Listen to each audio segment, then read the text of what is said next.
Queremos compartir con ustedes una conversación interesante con un gran amigo, Fernando Estefó, que nos acompaña el día de hoy.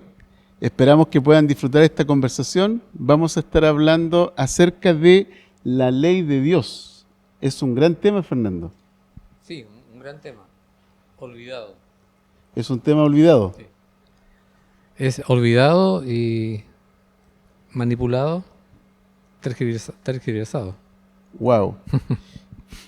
¿Te gustaría que podamos introducir esto con algunas preguntas como para poder profundizar Por y a supuesto. su vez también aclarar? Sí. Esto va a ayudar a que las personas también puedan pensar en estas preguntas y en las respuestas. ¿Sí? Cuando tú te refieres a la ley de Dios, ¿a qué te refieres? Muy buena pregunta, porque la expresión ley de Dios tiene múltiples usos. Uno cuando dice o cuando escucha ley de Dios dice, los 10 mandamientos, y no está equivocado al pensar así.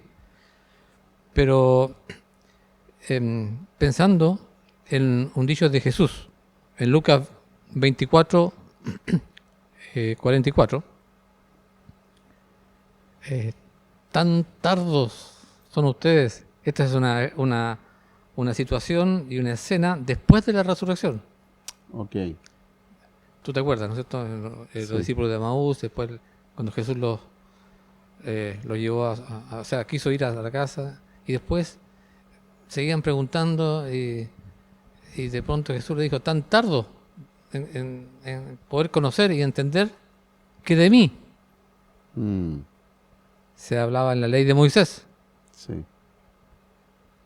en los profetas y en los salmos. sí.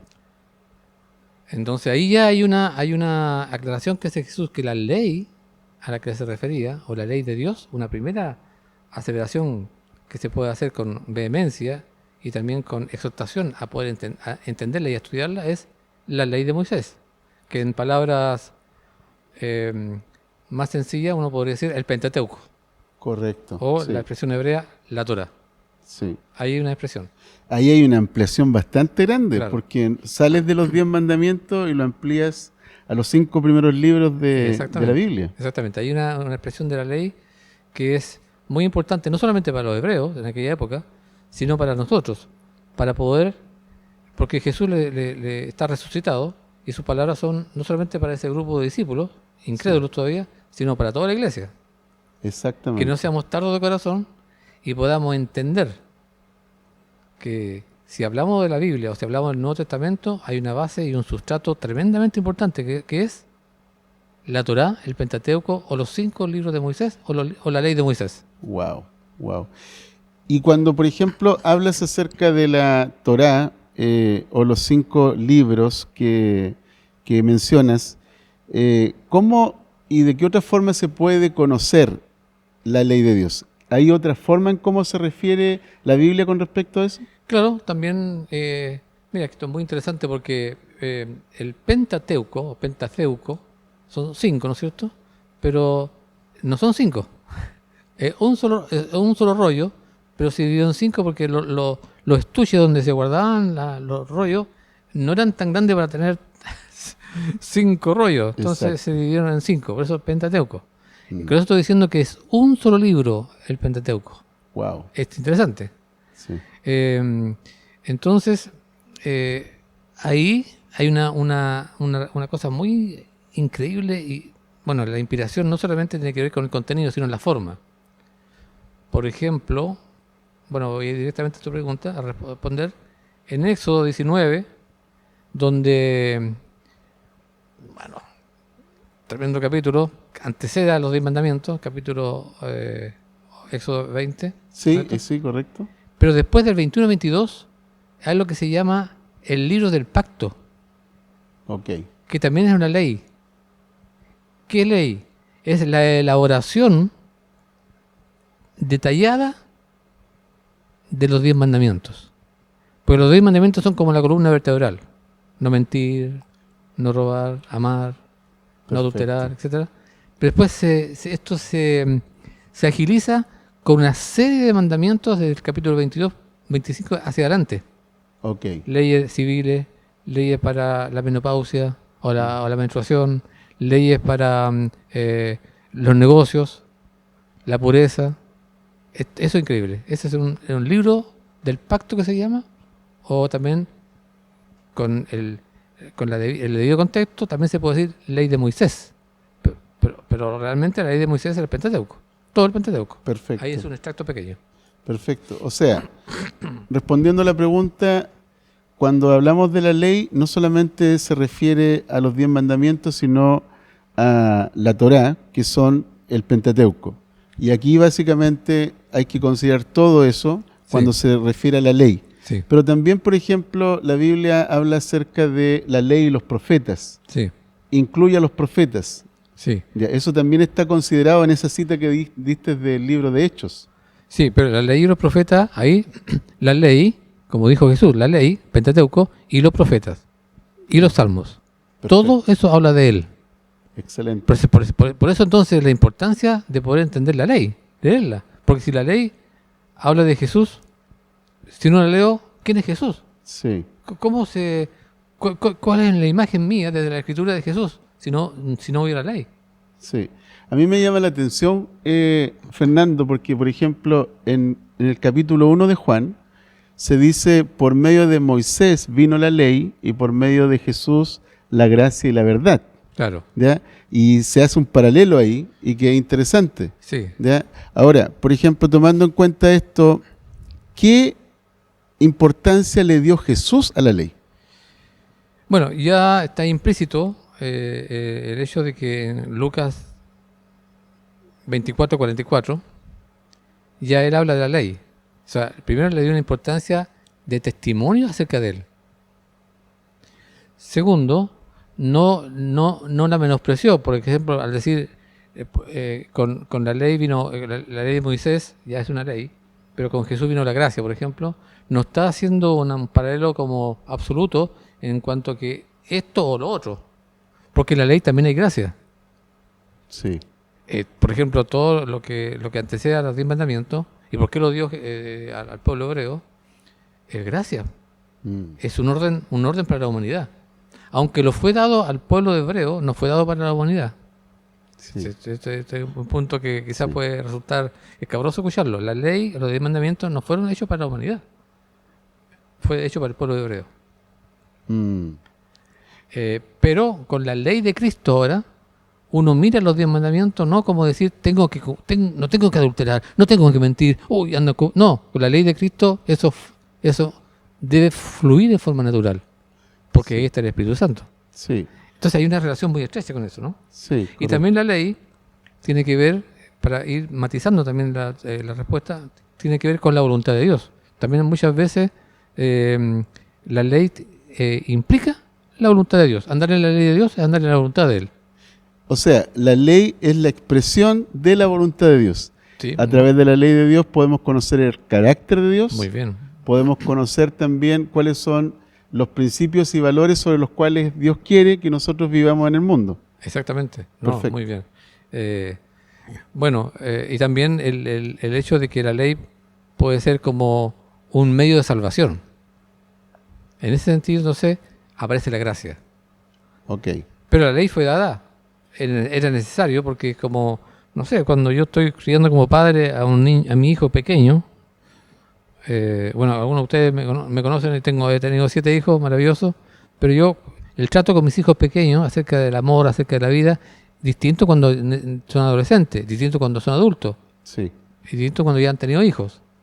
Entonces, por eso el lenguaje maravilloso y cuidadoso de Dios es tratarnos como hijos amados con el lenguaje. sí, La ley como un ayo, como una nodriza sí, que me guía sí. a Cristo en los tiempos finales.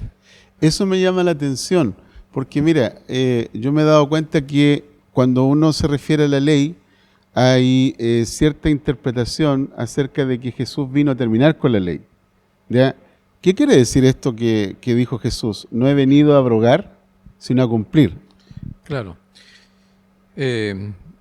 Muchas cosas hay ahí para responder a eso, pero me acuerdo de Mateo 5, donde hay un capítulo entero, me parece que el 5, voy al 6 también, oíste que fue dicho, pero yo os digo, Sí. porque la ley que me guía, que me da luz, luego dice el salmista, ¿cuánto amo yo tu ley? Es la ley, la Torá, es la voluntad de Dios, y está implícita la voluntad de Dios en todo el Antiguo Testamento, la Perfecto. Tanaj, que se llama. Sí. Entonces hazme otra vez la pregunta.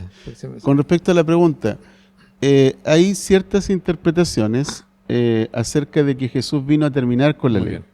Entonces no vino él a terminar esa ley.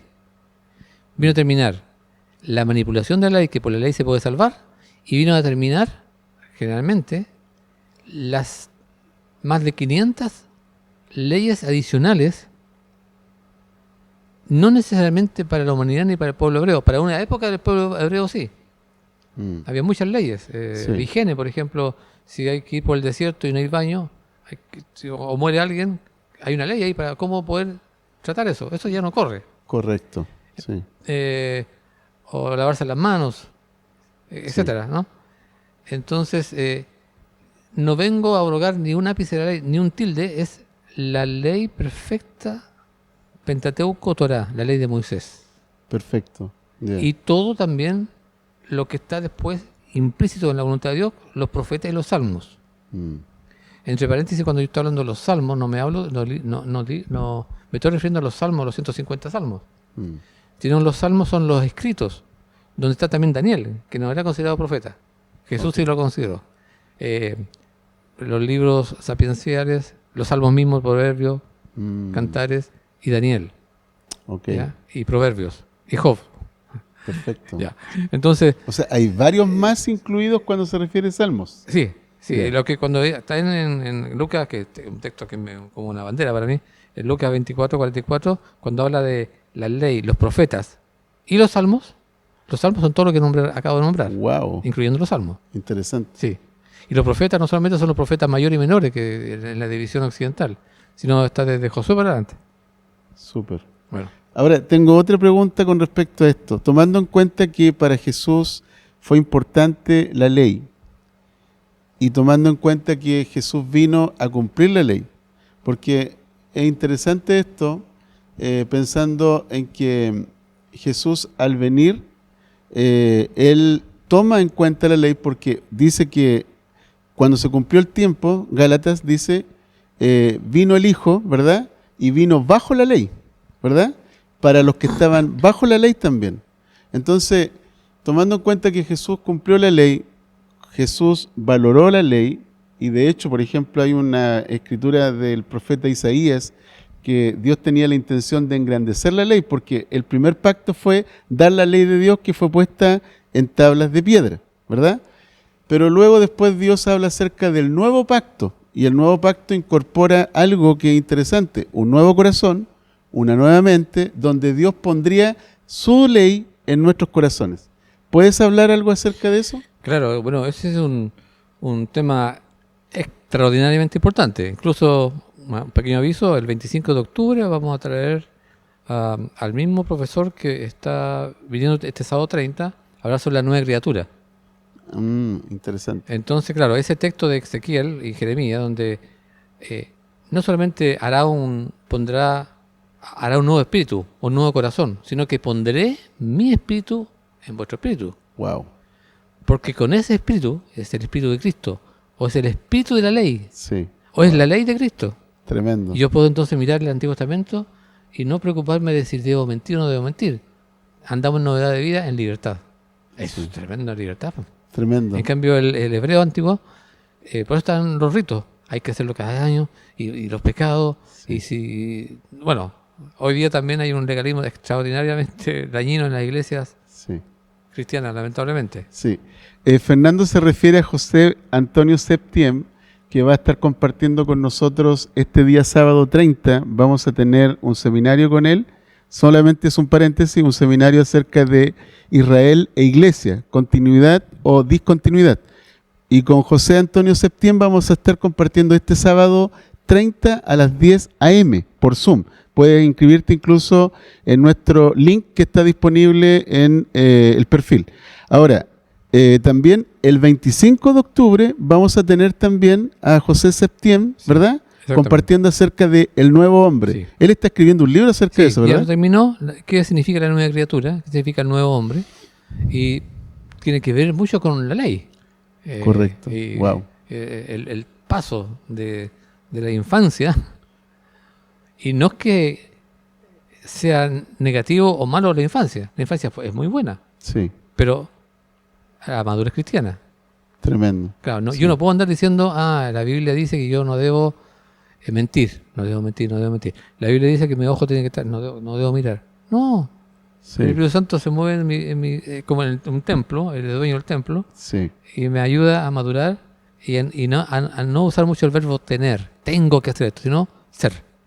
Interesante eso. Sí. Hay una gran diferencia entre ser y tener que hacer. Claro. Súper, súper bueno. Me gustaría que pudieras compartirnos algo acerca de la ley y Satanás. ¿Cómo Satanás usa o tergiversa la ley? Bueno, interesante que el contexto de las tentaciones de Jesús sea en el contexto del uso de la palabra de Dios por el diablo.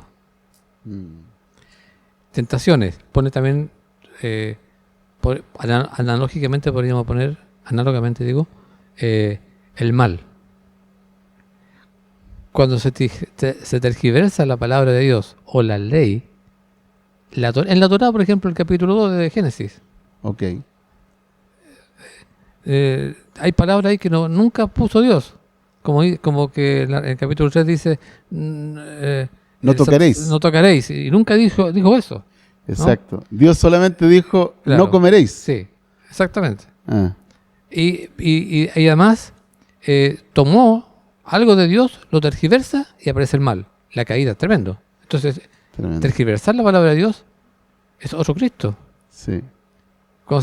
Después, quizás en otro tema que podamos tener sobre Jesús, cuando se tergiversan las palabras de Jesús, o sea, tiene otro Cristo, es anticristo. Tremendo. Entonces, el anticristo apareció desde que se tergiversó la ley. Sí. Con ese capítulo famoso 2 y 3 de Génesis. Y ahí entonces vienen las interpretaciones, las subinterpretaciones, y por eso que dentro de la Facultad Latinoamericana de Estudios Teológicos, FLET, o del Instituto de la Viña, Chile, hay estudiantes, se están preparando. Sí. Con humildad, saber que muchas veces uno está equivocado, pero hay reglas. Bueno, no voy a aquí dar una clase de hermenéutica, pero hay reglas, hay sentido común, hay historia, hay maestros, hay pastores, hay evangelistas. Está el pueblo de Dios, la iglesia, que ayuda en la interpretación. Interesante. Fernando, dame unos minutos más para poder profundizar un poquito con respecto a esto. Muy bien. Tomando en cuenta lo que estás diciendo, el texto dice que no hay que quitarle ni hay que añadirle. A eso te refieres, ¿verdad? O sea, Satanás lo que hace, utiliza astutamente esto de tergiversar. Claro. O sea, por ejemplo, en la misma tentación de Cristo, vemos eso. Sí.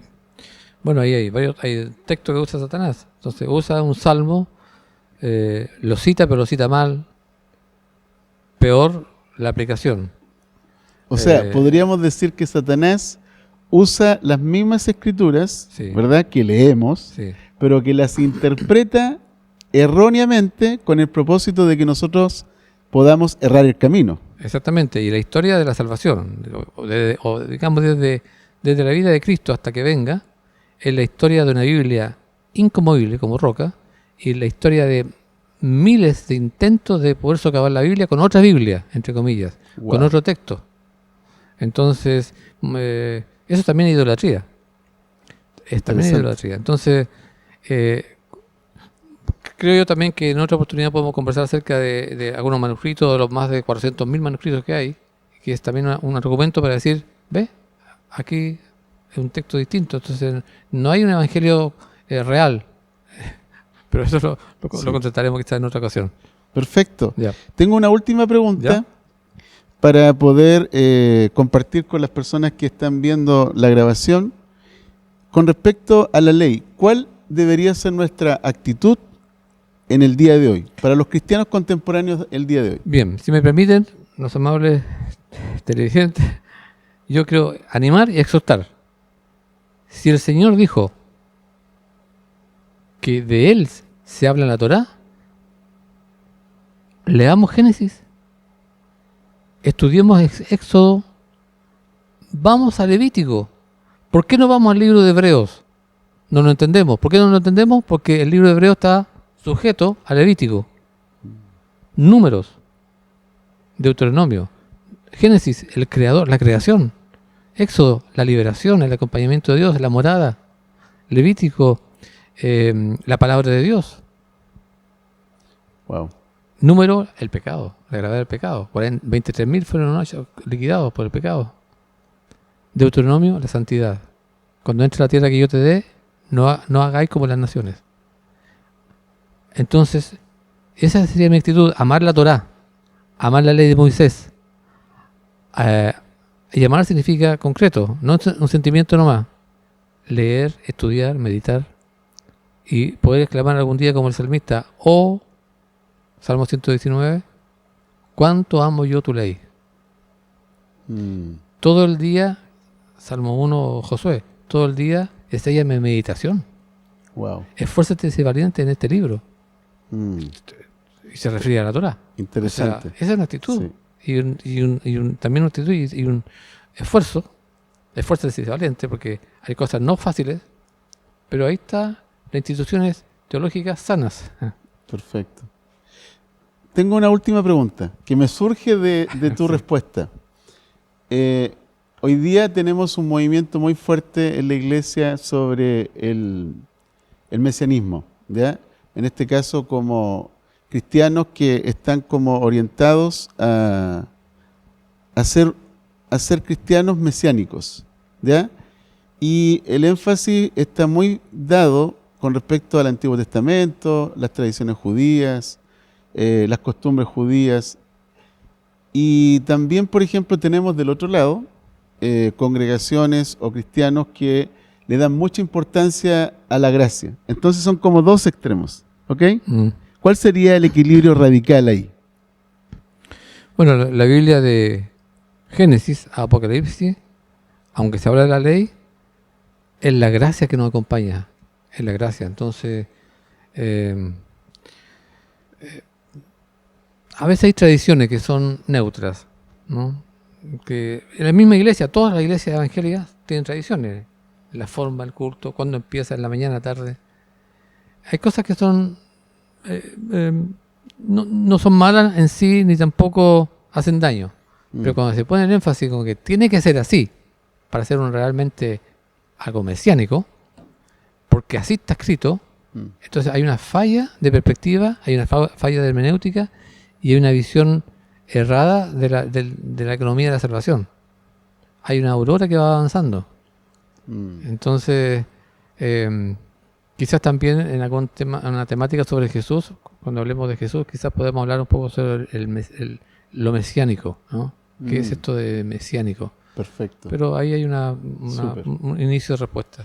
Y del otro lado, de la gracia, esa gracia que a veces se considera gracia barata, que de hecho el autor alemán habló acerca de eso.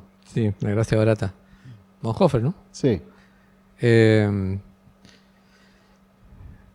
Bueno, el que con la palabra Jesús, digo palabra nomás, no con Jesús, con la palabra Jesús, con las palabras de la Biblia, se puede hacer mucho enjuagues.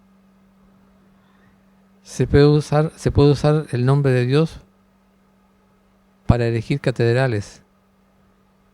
En el nombre de Jesús se pusieron versículos para decir que la Inquisición era innecesaria. Hay una serie de versículos.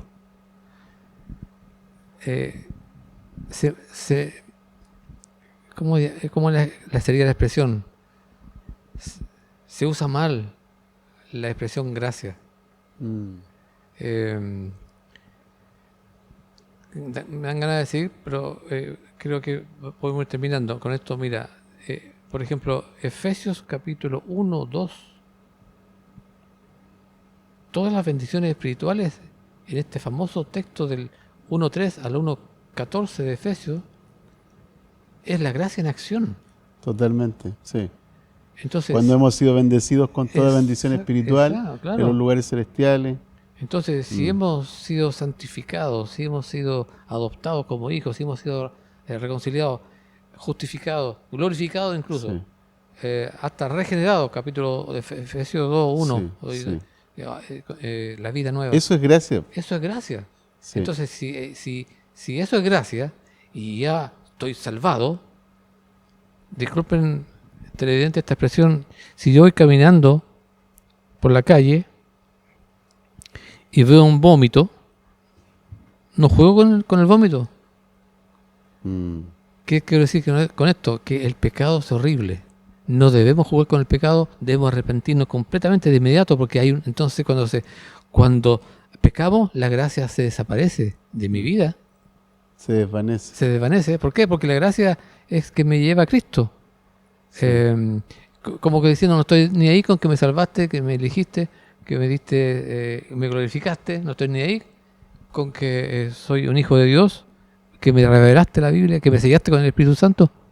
Cuando peco estoy diciendo eso. Es tremendo. Mm. Entonces, Hebreos habla acerca de eso. sí, Hebreo y también Efesios capítulo 1.